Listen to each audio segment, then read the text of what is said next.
Wanita bodoh. Keesokan harinya, Damar merasa bosan dan memutuskan untuk pergi ke Liton Group.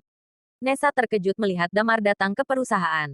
Damar, ada keperluan apa di sini? Tanya Nessa. Damar tersenyum tipis dan menjawabnya. Aku ingin mencari lowongan kerja. Mencari lowongan kerja? Hahaha. Kamu ingin melamar kerja sebagai satpam. Aku ada kenalan di tim pengamanan. Kalau kamu meminta tolong padaku, aku bisa bantu merekomendasi kamu. Hahaha. Nessa tertawa bahak-bahak. Dia tidak menyangka Damar akan mencari pekerjaan di Liton Group. Dia secara tidak sadar mengira Damar hanya pantas melakukan pekerjaan seorang satpam. Damar hanya tersenyum. Tidak perlu, aku sudah lolos wawancara. Aku dengar departemen manajemen sedang memecat banyak staf akhir-akhir ini.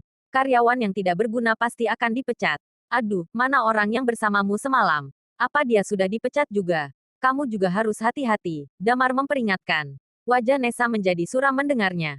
Dia sama sekali tidak mempercayai omong kosong Damar. Meskipun dia telah lolos wawancara, tetapi dia hanya bisa menjadi satpam. Memangnya dia bisa tahu keputusan dari departemen manajemen. Namun dia juga merasa sedikit aneh, kenapa rekan-rekan yang ikut karaoke kemarin tidak masuk hari ini. Dia hendak bertanya padanya, tetapi Damar sudah pergi dengan jauh. Dia menuding ke arah Damar sambil memaki, kamu jangan sombong. Aku akan membuatmu keluar dari perusahaan sekarang juga. Nessa tidak berpikir banyak. Kalaupun rekan-rekannya dipecat, itu bukan urusannya. Dia segera mendatangi kantor supervisornya, Jali. Dia hendak memintanya mengeluarkan Damar dari perusahaan. Nessa merasa sangat senang kalau Damar langsung dipecat walaupun baru masuk. Nessa mengetuk pintu kantor Jali. Masuk. Ketika Jali melihat wanita itu masuk, dia langsung memasang senyum nakal. Jali menyukai Nessa karena dia adalah wanita tercantik di perusahaan ini. Tapi, Nessa tidak begitu menyukainya. Awalnya Nessa merasa Jali adalah orang yang baik dan ingin berpacaran dengannya. Apalagi sebagai supervisor, Jali mendapatkan gaji tahunan senilai 1 miliar. Dia termasuk pria yang berprestasi. Tapi setelah Sisi berpacaran dengan Dimas, Nessa tidak menginginkan Jali lagi. Dia merasa dirinya juga mampu berpacaran dengan pria kaya seperti Dimas. Atau bahkan pria yang lebih kaya dari Dimas. Jadi, Nessa tidak punya niat yang serius terhadap Jali. Dia hanya ingin memanfaatkannya. Nessa sudah mahir mengendalikan pria itu. Setelah menutup pintu, dia langsung berpura-pura lugu dan masuk dalam pelukannya. Kak Jali, ada orang yang jahat sama aku. Kamu harus bantu aku. Nessa mengoceh manja. Jali langsung merasa kesal. Dia memeluk Nessa dan bertanya, siapa? Berani-beraninya dia jahat sama kamu. Apa dia tidak takut denganku? Beritahu aku akan membantumu sekarang juga. Nessa meneteskan air mata. Si Damar yang pernah aku bilang. Dia bahkan melamar kerja di sini sebagai satpam. Pasti karena aku. Aku sangat takut dia akan melakukan sesuatu padaku setelah dia masuk kerja. Jali melotot. Si sampah yang kamu bilang itu. Keterlaluan. Pria sampah itu benar-benar tidak tahu diri. Nessa sengaja merangkul lengannya dan menekan tubuhnya pada Jali. Dia merabanya dengan ambigu sehingga Jali tidak bisa berpikir jernih. Kak Jali, kamu harus mengusirnya dari perusahaan demi aku. Kalau kamu membantuku, malam ini aku mau menonton film horor yang kamu bilang waktu itu bersama Kak Jali. Jali menjadi bergairah. Apa maksudnya menonton film bersama malam ini? Berarti Nessa bersedia berhubungan intim dengannya malam ini. Melihat badan seksi Nessa, air liurnya pun hampir mengalir. Dia langsung bergegas. Aku akan pergi mencari bos sekarang. Kamu tunggu aku di sini. Karena dia adalah anak dari Yudi, teman lamanya, maka dia punya cukup koneksi di perusahaan ini. Dia merasa sangat percaya diri. Melihat Jali berlari mencari bosnya, Nessa menunjukkan senyuman remeh.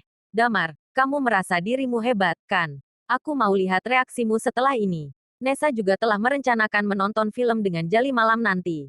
Dia tidak peduli jika harus tidur dengannya. Meskipun mereka berhubungan intim, bukan berarti Nessa bersedia menjadi pacarnya. Dan kebetulan, dia bisa menggunakan taktik sempurnanya untuk memikat Jali dengan erat. Ketika mencari Yudi, Jali sudah memikirkan apa yang akan terjadi malam ini. Dia sangat bergairah sehingga tidak bisa menahan kesabarannya. Dia sudah lama mengincar Nessa. Aku harus mengusir si Damar sampah ini dan mendapatkan hati Nessa. Setelah sampai di depan kantor Yudi, dia merapikan bajunya lalu mengetuk pintu. Masuk, Yudi memanggil dari dalam. Jali berjalan masuk ke dalam dan melihat Yudi sedang berbicara dengan seorang pria muda dengan pakaian sederhana. Dia tidak berani menatap pria muda itu karena berarti orang itu adalah orang terhormat yang pantas berbicara dengan Yudi. Dia mengangguk dan menunjukkan kesopanan padanya. Yudi senang ketika melihat Jali datang. Dia ingin memperkenalkannya kepada Damar. Karena mereka sama-sama adalah pemuda, mereka pasti punya banyak hal yang bisa menjadi topik pembicaraan. Kesempatan ini juga akan membantu masa depan Jali. Sini, Jali. Kebetulan sekali kamu datang. Aku mau memperkenalkan seseorang padamu. Ini, Jali malah memotong pembicaraannya. Om Yudi, aku ingin melaporkan suatu hal yang penting. Yudi memandang Damar dengan sedikit canggung dan Damar mengangguk kepadanya. Yudi adalah bos Liton Group saat ini, jadi dia berhak mengetahui apa yang terjadi di perusahaan. Yudi tersenyum dan bertanya, "Oh, ada apa?" Jali menjawab, "Om Yudi, jadi begini, Om tahu karyawanku yang namanya Nesa." Damar mengangkat alis. Nesa, menarik sekali. Sepupunya punya suami yang menyebalkan, dan pria itu sering mengganggunya. Dia bahkan datang ke perusahaan untuk melamar pekerjaan satpam di hari ini. Nesa khawatir pria ini akan melakukan sesuatu padanya dan memberikan dampak buruk pada perusahaan kita. Om Yudi, kita tidak bisa membiarkan orang seperti ini kerja di perusahaan kita. Yudi tidak mengetahui kalau pria yang dibicarakan Jali adalah Damar. Dia takut reputasi perusahaan akan terganggu karena pria itu, jadi dia ingin menyelesaikan masalah ini. Oh, siapa nama satpam itu? Cepat keluarkan dia dari perusahaan. Jali tersenyum dan menjawab, namanya Damar. Om Yudi tidak perlu pergi secara pribadi. Aku akan pergi memberitahu pihak HRD. Jali hendak pergi dan memecatkan pria brengsek yang bernama Damar itu. Tapi, Yudi segera menghentikannya.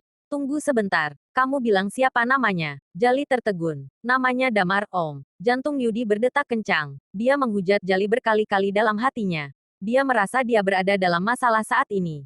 Sial, kenapa orang itu harus Damar? Memecatnya sama saja dengan cari mati. Yudi menoleh ke Damar sambil gemetaran. Pak Damar, saya. Damar melambaikan tangannya. Tidak berhubungan denganmu. Lagi pula kamu juga tidak tahu tentang masalah ini. Yudi berterima kasih pada Damar. Benar, Pak. Terima kasih, Pak Damar. Jali menjadi sedikit kebingungan. Om Yudi. Wajah Yudi berubah galak. Dia tidak mengatakan apa-apa. Damar tersenyum tipis sambil menatapnya. Aku Damar yang kamu bilang itu. Bersambung.